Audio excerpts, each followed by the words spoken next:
at Barclays Center, the sparkling new home of the Brooklyn Nets. So much conversation as to how many Knick fans will be here at Barclays. It is a Net crowd. Lopez set up by Williams. Beautiful pass. And Brook Lopez has extended the net lead in this first ever meeting between the Knicks and the Brooklyn Nets. Come away with the victory. The Nets go to 9-4. Yes, indeed. Welcome back to Rome. I'm Doug Gottlieb, and my contributors tonight are a 13-year NFL vet who says he's won 18th psychic, Ephraim Salaam, and Shannon Owens from the Orlando Sentinel. Since, Shannon, you know far more basketball than the other gentlemen. Wow. Cover it for a living and cover it quite well. Nets, Knicks. Are we buying that this is a rivalry? Absolutely buying it.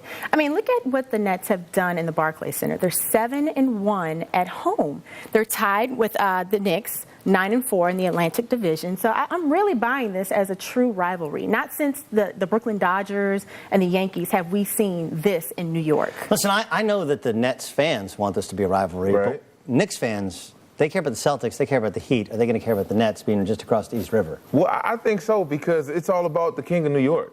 You know, New York sports is all about bragging rights. And right now, the Brooklyn Nets are one up on the Knicks. Right? The Knicks started out on fire. Yeah. Right? But now they had to postpone this game to now. So right now they have the same record. And the Nets are the King of New York right now. Shannon, who's the better team long term? Long term, I would say the Nets, only because they do have age on their side. They're a tad younger, not a whole lot, but, you know, Brook Lopez, 24 years old. Marshawn, he's, you know, up and coming, 23. So I think they have a lot more upside in that respect. I still think the big question is what happens when Amari comes back. Exactly. I mean, because that could shift in either favor, you know, or do they part with him and then bring in some other pieces if they could trade that massive contract? All right, let's get to the Heisman race. Speaking of, it's going to be in New York. Whether you like Optimus Klein or you like Johnny Football, great nicknames. And, of course, you got Manti Te'o. Who do you take? I take Johnny Football, man. You know I'm a Johnny Football guy. When you look at this kid, and a lot of people don't think he'll make the transition from a heck of a college player to a pro player, but I think so. If you look at his numbers, they're comparable to Cam Newton's numbers his last year before he was the number one pick in the draft. How tall is Cam Newton? It doesn't matter. Okay, wait, okay. Let's just look at the numbers. Listen, the numbers are fantastic. Okay, but this kid.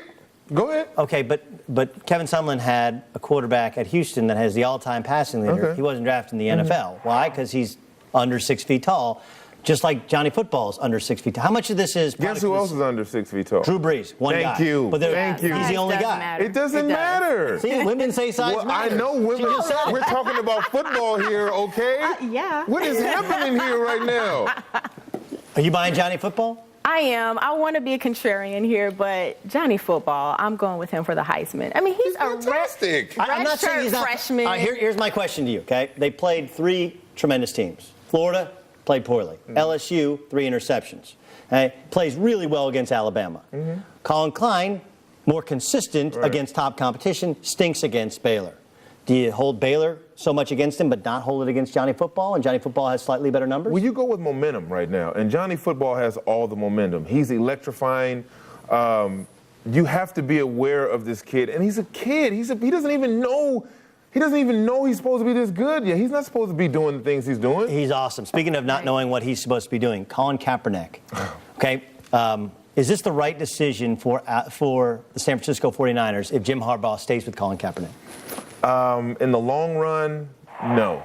Because say they get to the playoffs and they lose in the first round and Colin is the quarterback, everyone's going to point the finger. Why would you do that? Why would you take Alex Smith, who's led this team the last 2 years to a phenomenal records, and make a change when you didn't have to? You didn't have to. Yeah, you get the shiny new sports car, it's fast, and you know, and all the girls like it and all of that. But the bottom line is, you have a guy who's proven to you the last year and a half that he can lead this team deep into the playoffs and almost Super Bowl. Shannon, right move, wrong move to stick with the young guy with a little bit more talent? It's not the wrong decision. It's the wrong time.